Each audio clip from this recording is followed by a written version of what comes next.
Stomach के बाद आता है small intestine. Small intestine digestive system का पार्ट है और जब फूड जो ही स्टोमक को छोड़ देता है तो ये स्मॉल इंटेस्टाइन में दाखिल हो जाता है। स्मॉल इंटेस्टाइन लार्ज इंटेस्टाइन के साथ कनेक्ट है और इंटेस्टाइन का काम होता है फूड को ब्रेक डाउन करना, न्यूट्रिएंट्स को एब्जॉर्ब करना और वेस्ट को सॉलिडिफाई करना। ये 3 काम इसके हैं। स्मॉल इंटेस्टाइन सबसे लॉन्गेस्ट होता है हमारे डाइजेस्टिव सिस्टम में और यहाँ डाइजेशन होती है। स्मॉल इंटेस्टाइन 6 मीटर लॉन्ग है। इसके 3 पार्ट्स होते हैं। ड्यूोडेनम है पहला, फिर जिजनम है और तीसरा इलियम।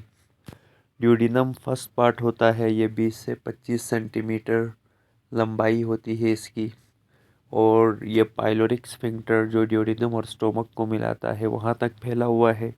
सी शेप होता है और इसके अंदर पेंक्रियास का हेड ने सराउंड किया हुआ है इसको। इसकी सिक्रीशंस है। अब देखें, पेंक्रियास से पेंक्रियाटिक जूस आता है, फिर ये पेंक्रियाटिक डक्ट में स्टोर होता है और ये स्लाइटली अल्कलाइन होता है और इसका पीएच 8 है। और यहाँ पे ये क्या करता है, डाइजेस्टिव सिस्टम में एसिडिटी को न्यूट्रलाइज करता है। अच्छा, डाइजेस्टिव जो एंजाइम्स हैं यहाँ वो पेंक्रियाटिक एमाइलेज है, पेंक्रियाटिक लाइपेज, ट्रिप्सिनोजिन और काइमोट्रिप्सिनोजिन है। यहाँ पे जो पेंक्रियाटिक एमाइलेज का काम होता है, स्टार्च को डाइजेस्ट करने वाला एंजाइम है ये। फिर ये इसको हाइड्रोलाइज करके पॉलीसेक्राइड्स को, यानी जो कार्बोहाइड्रेट्स हैं, इनको माल्टोज और ग्लूकोज में कन्वर्ट करता है। पेंक्रियाटिक लाइपेज है, इसका काम होता है फैट्स को हाइड्रोलाइज करने वाला एंजाइम है ये फैट्स को मोनो और डाइग्लाइसरोल या डाइग्लाइसराइड्स में चेंज करता है, ग्लाइसरोल और फैटी एसिड्स में। एंजाइम प्रीकर्सर्स जो पेंक्रियाटिक जूस में पाए जाते हैं, एक ट्रिप्सिनोजिन है, एक काइमोट्रिप्सिनोजिन है। ये इनएक्टिव फॉर्म्स होती हैं। ट्रिप्सिनोजिन की बात करें तो ये इंटेस्टाइनल ग्लैंड से सिक्रीट होता है और इसके अंदर एक्टिवेटर एंजाइम होता है एंटेरोकाइनेस।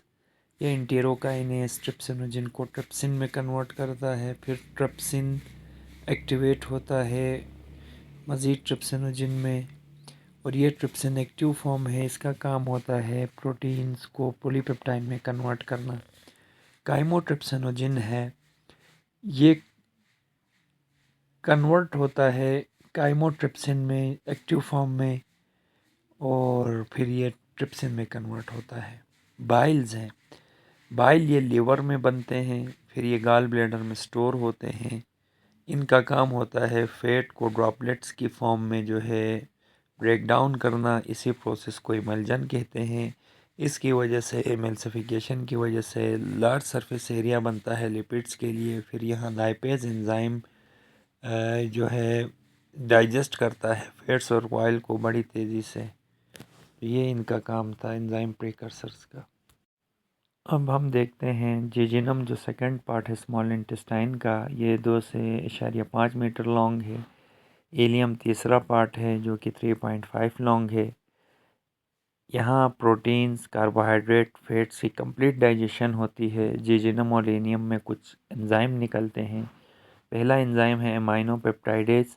ये पॉलीपेप्टाइड को डाइपेप्टाइड में तोड़ देता है। एरेप्सिन पेप्टाइड्स को अमाइनो एसिड्स में, लैक्टेस लैक्टोज को ग्लूकोज और ग्लेक्टोज में कन्वर्ट करता है, जबकि माल्टेज एंजाइम माल्टोज को ग्लूकोज में और सुक्रेज एंजाइम सक्रोज को ग्लूकोज और फ्रक्टोज में चेंज करता है। फिर यहाँ पेंक्रियाटिक लाइपेज कंप्लीट फैट्स को डाइजेस्ट करता है फैटी एसिड ग्लाइसरोल में और ये फिर एक वाटरी इमल्जन में थिक उसमें कन्वर्ट हो जाता है लिक्विड में। इसको हम कहते हैं काइल या काइम।